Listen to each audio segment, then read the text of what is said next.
আসসালামু আলাইকুম সকলকে আন্তরিক শুভেচ্ছা এবং অভিনন্দন।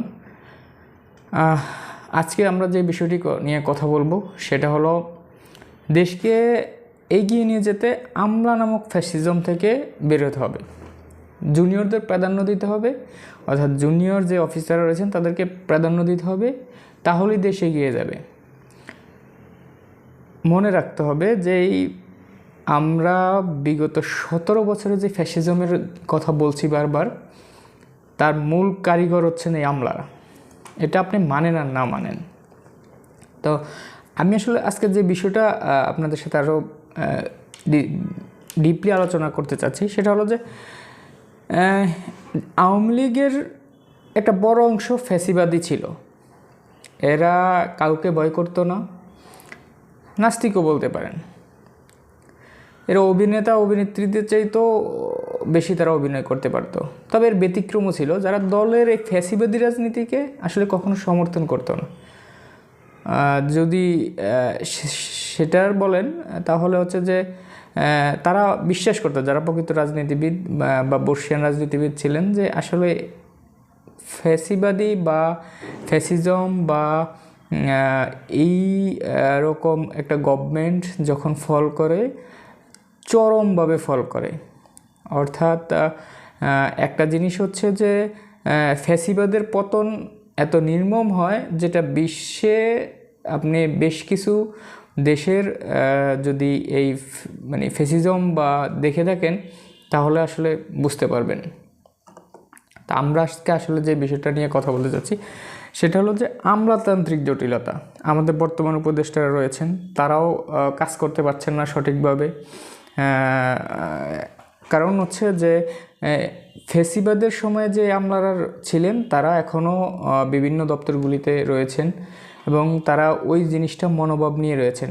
আর একটা মানে খুব ইন্টারেস্টিং বিষয় হচ্ছে যে রাজনৈতিক ব্যক্তিরা এই সরকার পতন নিয়ে যতটা না চিন্তিত ছিল আওয়ামী লীগের, তার সাথে বেশি চিন্তিত ছিলেন আমলারা। কারণ এটা একটা বড় কারণ আছে, সেটা হলো যে আমলারা খুব ভালো করেই জানে যে রাজনৈতিক ব্যক্তিত্ব যারা, তারা কিন্তু একটা বিষয় ক্লিয়ার যে হ্যাঁ, আমাকে এই ক্ষমতা ত্যাগ করতে হবে, ক্ষমতা ছেড়ে দিতে হবে, এটা টুডে অর টুমোরো আমাকে ক্ষমতা ছাড়তে হবে। তারা এটা মোটামুটি মাইন্ডসেট আপ থাকে রাজনীতিবিদদের, যে রাজনীতিতে উত্থান এবং পতন দুইটাই আছে। তো আরেকটা জিনিস হচ্ছে যে রাজনীতিবিদরা যতটা চিন্তিত না হওয়ার আরেকটা বড় কারণ হচ্ছে তারা বিভিন্ন কান্ট্রিতে গিয়ে পলিটিক্যাল অ্যাসাইলাম, যেটা এখন আওয়ামী লীগের যে শীর্ষ লিডাররা বিভিন্ন কান্ট্রিতে গিয়ে দেখবেন যে পলিটিক্যাল অ্যাসাইলাম নিয়েছে অনেকে, বা সামনের দিকে নিবে, এটা স্বাভাবিক। আর এবং বিভিন্ন দেশে কিন্তু পলিটিক্যাল অ্যাসাইলাম অর্থাৎ আপনাকে সুরক্ষা দেওয়ার মতো, যদি আপনি পলিটিক্যাল ফিগার হন, আপনার যদি দেশে আসতে কোনো সমস্যা হয় আপনাকে আশ্রয় দিবে। বাট আমলাদের কিন্তু কোথাও এরকম জায়গা নাই এবং কোনো কান্ট্রিতে তাদের এই আশ্রয়ের সুযোগ নাই বৈধভাবে। অবৈধভাবে থাকতে পারে, বাট বৈধভাবে এই আশ্রয়ের কিন্তু সুযোগ নাই, যেটা আওয়ামী লীগের এখন সিনিয়র লিডাররা আছেন বিভিন্ন দেশে, তারা একটা সিস্টেম নিয়ে আছেন। বাট আমলারা কিন্তু দেখেন, যেসব আমলারা এখনও পলাতক রয়েছেন, শীর্ষ পদধারী আমলারা, তারা কিন্তু এখনও আত্মপ্রকাশ করতে পারছেন না। আওয়ামী লীগের শীর্ষ নেতারা কিন্তু বিভিন্ন কান্ট্রি থেকে তারা আত্মপ্রকাশ করছেন, বিভিন্নভাবে কনফারেন্স করতেছেন, ভিডিও কনফারেন্স করছেন, বাট আমলারা কিন্তু পারতেছে না। শীর্ষ আমলারা যারা পলাতক, আমি বারবার বলতেছি, তারা পারতেছে না। কেন পারতেছে না? কারণ তারা ওই দেশে এখন অবৈধভাবে আছে। আর যারা রাজনীতিবিদ তারা কিন্তু পলিটিক্যাল অ্যাসাইলাম নিয়ে তারা ওই দেশে একটা আশ্রয় পাবে, বাট আমলারা এই জিনিসটা পাবে না। তো এই জন্য এই আওয়ামী ফ্যাসিবাদ বা শেখ হাসিনার ফ্যাসিবাদের সরকারের বা আমাদের বিগত দিনের ফ্যাসিবাদের সরকারের বড় একটা কারিগর হচ্ছেন এই আমলারা। তো এটার একটা কিছু উদাহরণ যেটা হচ্ছে যে এই আমলারা, আপনি যদি 13 থেকে 14-15 আগে যারা সচিব ছিলেন বা বিভিন্ন উপসচিব পর্যায়ে যারা রিটায়ার্ড করছেন, বা এর আগে যারা সচিব বা এবারে আমলা বা দেশের বিভিন্ন মন্ত্রণালয়ের শীর্ষকর্তা ব্যক্তি যারা ছিলেন, তারা রিটায়ার্ড করলে তাদের একটা বাড়ি তৈরি করতেই আসলে কষ্ট হয়ে যেত। তো আর এরপরে যারা বিভিন্নভাবে বিভিন্ন জেলার ডিসি এসপি ছিলেন, তাদের আপনি একটু হিস্ট্রিটা দেখেন। 14 পরে তারা শত শত কোটি টাকার মালিক। অনেক রাজনৈতিক লিড, আওয়ামী লীগের অনেক রাজনৈতিক ব্যক্তিত্বেরও 17 বছরে এত টাকার মালিক হইতে পারে নাই, এই আমলারা হয়েছে। আর এটা সবচেয়ে ভালো যে আমি আসলে আমার কর্মক্ষেত্রটা এই রিলেটেড, অর্থাৎ বিল্ডিং রিলেটেড। 2018-তে 17-তে আমার যখন কর্মজীবন শুরু হয়, আমি যখন এই বিল্ডিং রিলেটেড কাজ শুরু করি, তখনও খুব কম বিল্ডিংয়ে গেলেই পেতাম যে এই বিল্ডিংয়ের একজন আছেন যে যে হচ্ছে সরকারি কর্মকর্তা বা কর্মচারী, হ্যাঁ, বা শেয়ারে একটা ফ্ল্যাট আছে। বাট 2022-এর পরে, যেহেতু আমি এই জিনিসটা নিয়ে কাজ করি, বিল্ডিং নিয়ে, 22-এর পরে যদি আমি 10টা বিল্ডিংয়ে যাইতাম, তার ভিতরে 8 থেকে 9টা বিল্ডিংয়েই ছিল সরকারি কর্মকর্তারাদের, অমুক সচিব, অমুক উপসচিব, অমুক ডিআইজি, এআইজি। তো বুঝতে হবে যে কী পরিমাণ অর্থ তারা এই সময়ে ইনকাম করছে। তো দেখেন, এইটাতে দুইটা ক্ষতি হয়েছে। একটা হচ্ছে আমরা রাজনৈতিকভাবে মানে রাজনৈতিক দলগুলির তে আমরা বলিষ্ঠ কণ্ঠস্বর বা ত্যাগী রাজনীতিবিদ পাবো না। দ্বিতীয় ক্ষতি যেটা হয়েছে যে আমাদের শিক্ষাঙ্গনে যারা ভালো পড়াশোনা করতেছে তাদের এখন একটা টার্গেট হয়ে গেছে যে আমি বিসিএস ক্যাডার হব। আরে আমরা এসব কিছু হয়ে মানে এই আমি বিসিএস ক্যাডার হব, বিসিএস ক্যাডার হয়ে টাকা পয়সা ইনকাম করে বাস পলিটিক্যাল একটা দলে যোগ দিয়ে আমি এমপি ইলেকশন করে তারপর আবার মন্ত্রী হব শেষ বয়সে। মানে এটা একটা উদাহরণ তৈরি হয়ে গেছে। এবং বিগত 17 বছরের যদি আপনি দেখেন যে বড় একটা অংশ তারা আমলারা এমপি হয়েছে, মন্ত্রী হয়েছে। তো এইটা দেখে আমাদের একটা প্রজন্ম মানে এটা ভাবতেই শুরু করছে যে হ্যাঁ, আমাকে যেভাবে হোক বিসিএস ক্যাডার হইতে হবে। দেখেন, বিসিএস ক্যাডার হইতে হবে মানে স্বপ্নটা কোথায়? একটা সময় যখন মানে আমরা ছোট ছিলাম, তখন যে গ্রামীণ ফোনের চাকরি ছিল খুব মানে মাল্টিনেশনাল একটা কোম্পানিতে চাকরি করবে, আর কি সরকারি চাকরি করে কত টাকা বেতন পাবে, এই সেই। গ্রামীণ ফোনে চাকরি করতে হবে, কর্পোরেট জব করবে, ভালো টাকা স্যালারি পাবে। তো দেখেন কয়টা দিক ক্ষতিগ্রস্ত হলো। তো এখন একটা মেধাবী পক্ষ তারা চাচ্ছে, মানে হাইয়েস্ট মেধাবী যারা বা সবাই মিলে বিসিএসের প্রতি ঝুঁকতেছে, যেভাবে হোক তাকে বিসিএসে হতেই হবে তার, এরকম একটা বিষয়। যে এটা নিয়ে আমি এর আগেও বলেছিলাম যে ইঞ্জিনিয়ারিং পাবলিক ইউনিভার্সিটিতে পড়াশোনা করছে ইঞ্জিনিয়ারিং নিয়ে, এখন এসে সে অ্যাডমিনিস্ট্রেশন ক্যাডারে জয়েন করছে বিসিএস থেকে। তা আসলে এটা কখনোই সুখকর না। তো দেখেন কয়টা। আরেকটা হচ্ছে শিল্প কারখানায় আমাদের যে একটা মেধার বিকাশ ছিল, যে হাইয়েস্ট স্যালারি, তো সেইটা রেখে কেন তারা সরকারি চাকরিতে যুক্তেছে? কারণ দেখতেছে যে মানে লট অফ মানি ইনকাম করতেছে এখানে, সেটা অবৈধভাবেই করতেছে, বাট ইনকাম করার সুযোগ তৈরি আছে এখানে। যে আমি বিসিএস ক্যাডার হতে পারলেই, প্রশাসন ক্যাডার হতে পারলেই, মোটামুটি কোনোভাবে উপসচিব হয়ে গেলেই মোটামুটি গাড়ি বাড়ি ফিক্স। তো এটা একটা মাইন্ড সেট আপ। তো আমি এটা বলতেছি না যে যারা ব্রিলিয়ান্ট তারা সরকারি চাকরিতে আসবে না, বাট মাইন্ড সেট আপটা কিন্তু মানি, অর্থাৎ দিন শেষে আমরা যাই বলেন না কেন যে টাকার কাছে আমরা চলতেছি। তো এখন মাইন্ড সেট আপ হয়ে গেছে যে আমাকে আমলা হইতে হবে, বেসরকারি চাকরি টাকরি এসব করে লাভ নেই, আমি ইঞ্জিনিয়ারিং পড়াশোনা করছি এটাও কোনো বিষয় না, আমাকে আমলা হইতে হবে। এটা একটা মাইন্ড সেট আপ। তো কত দিকে আমরা ক্ষতিগ্রস্ত হয়েছি 17 বছরে। আসলে আমি মূল কথা থেকে চলে যাচ্ছি অন্যদিকে। তো আলটিমেটলি কী হচ্ছে যে চরমভাবে আমাদেরকে মূল্য দিতে হবে এই আমলাতান্ত্রিক জটিলতার কারণে, যেটা বর্তমান সরকারও, মানে বর্তমান যারা রানিং সরকারে রয়েছেন উপদেষ্টারা, তারাও অনেকে না বলতে চেয়েও বলেছেন যে আমলাতান্ত্রিক জটিলতা কিছুটা রয়েছে। তো কিছুটা না, আমি বলি যে পুরোটাই আছে।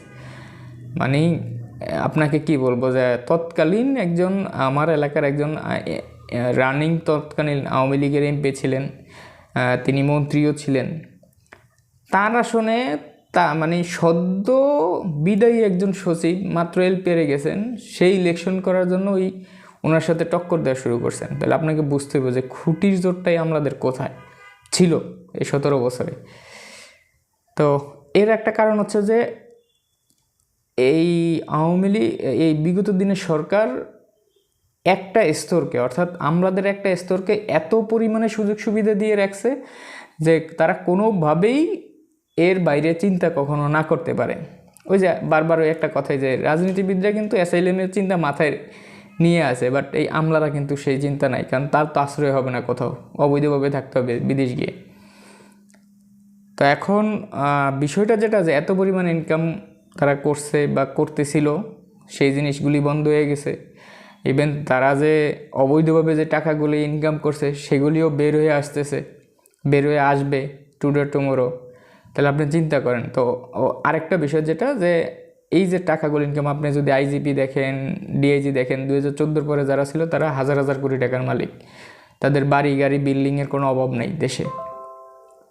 তাই এটা আসলে সম্ভব হয়েছে তাদেরকে সুবিধা দিয়ে এই ফ্যাসিবাদ নিয়ন্ত্রণ করা থেকে। এরা আমলা যারা, তারা আসলে তো জনগণের সাথে তেমন একটা মিশে না। এরা যদিও অনেকে বলবেন যে অনেকে রুট রিবেল থেকে বিসিএস ক্যাডার হয়েছেন, বাট ভাই ওই আমলা হওয়ার পরে তারা সব ভুলে গেছেন। তারা মানুষের পালস বোঝে না, না বুঝেই যেটা আপনি যদি দেখেন যে জুলাই আগস্ট গণ অভ্যুত্থানের সময়ে সবচেয়ে বড় একটা ভূমিকা পালন করছে এই আমলারা। তা আমি এই জন্য এই সরকারকে একটা বিষয়ে অনুরোধ করব যে আমলাদের যে সুযোগ সুবিধা, এক একজন প্যারাডো গাড়ি, নিজের জন্য একটা, ফ্যামিলির জন্য একটা, আবার সুদ ছাড়া গাড়ির লোন, মানে একটা মানে বিলাসবহুল ব্যবস্থা। তা আমি যেটা অনুরোধ করব যে, এবং আমাদের আরেকটা বড় সমস্যা হলো যে সচিবদের একক সিদ্ধান্ত গ্রহণের মানে নীতিমালা, এটা আমি খুব কাছ থেকে দেখছি, টুকটাক সচিবালয়ে যাওয়া আসার কারণে খুব কাছ থেকে দেখছি। তা আমি একটা জিনিস মানে এই সরকারকে অনুরোধ করব, সেটা হলো যে আমলাদের ক্ষমতায়নটা, অর্থাৎ তারা যাতে এককভাবে কোনো ডিসিশন নিতে না পারে, অর্থাৎ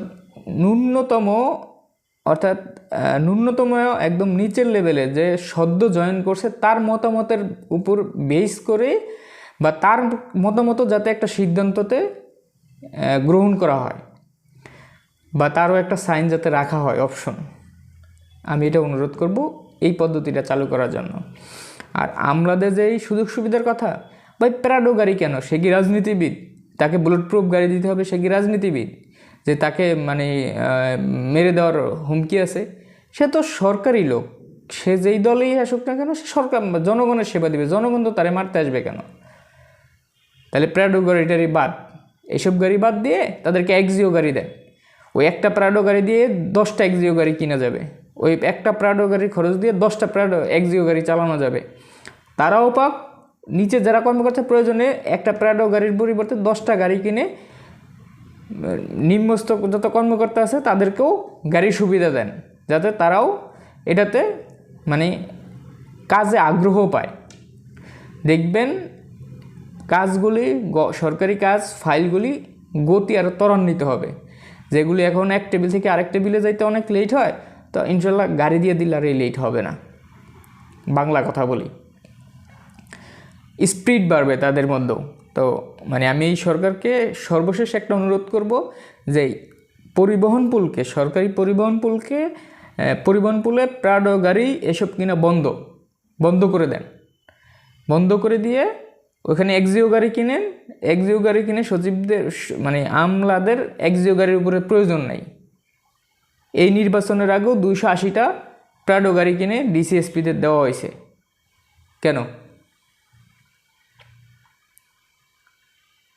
ওই সরকারি টাকা দিয়ে গাড়ি কিনে এগুলি দেওয়া হয়েছে, পাজেরো গাড়ি কিনে। বন্ধ করে দিয়ে সব এক্সিও গাড়ি ইউজ করবে তারা। এতে একটা প্রাডো গাড়ি খরচ দিয়ে 10টা এক্সিও গাড়ি চলবে, এবং 10 জন কর্মকর্তা সেই সুবিধা নিতে পারবে, এবং এতে করে জুনিয়রদের স্পিড বাড়বে। তাই আমি এই সরকারকে অনুরোধ করব, দেশকে এগিয়ে নেওয়ার জন্য হইলেও এই আমলাতান্ত্রিক জটিলতাটাকে দূর করেন এবং আমলাদের সুযোগ সুবিধাকে সীমিত করেন। এরা শুধুমাত্র যে সুযোগ সুবিধা পেয়ে মানে ভোগ করছে তা না, মানে একটা কি বলে যে অহংকার তাদের ভিতরে তৈরি হয়ে গেছে। এবং এমন একটা ভাব ছিল যে মানে রাজনৈতিক ব্যক্তিত্বরাও চিন্তা করে নাই যে মানে যে আওয়ামী লীগ যে সরকার পতন হবে তারা মানসিকভাবে এটা মেনে মানে নিয়েই তারা এই 17 বছর রাজনীতি করছে যে কোনো এক সময় আমাদের পতন হবে। কিন্তু এই আমলারা মানে এমনভাবে আষ্টে পৃষ্ঠে ছিল যে জীবনও তাদের পতন হবে না, আমরাই এভাবে চলে যাব। এখন দেখেন সবচেয়ে বেশি হস্তক্ষেপগ্রস্ত এই আমলারা, আর এই যে এই ঝামেলা বলতেছেন এই তো কিছু এই আমলাদের কারণে। সো এই যতক্ষণ না এই জিনিসটা বন্ধ হবে ততক্ষণ পর্যন্ত দেশ 3-4 ভাবে ক্ষতিগ্রস্ত। রাজনীতিবিদ তৈরি হবে না, দ্বিতীয়ত আপনি ভালো শিল্প কারখানায় আপনি ভালো ট্যালেন্টেড ছেলেপেলে পাচ্ছেন না যে ইঞ্জিনিয়ারিং পড়ে এসে অ্যাডমিনিস্ট্রেশন ক্যাডারে জয়েন করতেছে। থার্ড, আপনি একটা আমলাতান্ত্রিক জটিলতায় দেশে ভুগবে এবং একটা শ্রেণী সবসময় লাভবান হতে থাকবে। আপনার দেশ সরকারি চাকরিজীবীদের দিয়ে নয়, বেসরকারি কর্মসংস্থান, বেসরকারি শিল্প প্রতিষ্ঠানের মাধ্যমে দেশ এগিয়ে যাবে। তাই আমার অনুরোধ থাকবে এই সরকারকে যেই আমলাতান্ত্রিক জটিলতা থেকে বেরোয় এসে জুনিয়র অফিসারদেরকে প্রাধান্য দেন, জুনিয়র অফিসারদের মানে যে কোনো ডিসিশনের ক্ষেত্রে তাদেরও যাতে একটা প্রাধান্য জায়গা থাকে সেই ব্যবস্থা করেন। এতে করে মানে একক কর্তৃত্ব ফলাতে পারবে না আমলারা। ধন্যবাদ। বাংলাদেশ এগিয়ে যাক, আমরাও এগিয়ে যাই।